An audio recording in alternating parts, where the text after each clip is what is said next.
Hello mga kapiso wifi. Pupunta pala kami dyan sa Daraway Dako para mag-install ng piso wifi. Dito nagpe-prepare kami para papunta ng isla. At dito maganda pa yung panahon. Maganda pa yung dagat, hindi pa maalon. Okay. Medyo maalon. Dito kapit ako, baka ko mahulog. Maalon. Ito pala yung ginagamit namin dyan na access point. Galing doon sa kabila. Ayun. Tayo. Mga ilang kilometers yun.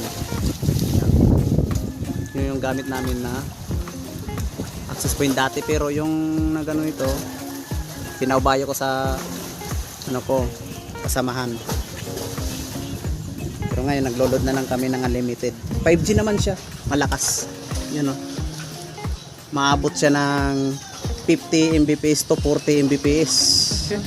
Lakas. Unlimited pala to. Ito na yung piso wifi niya. Bali pinaubaya ko to sa aking partner.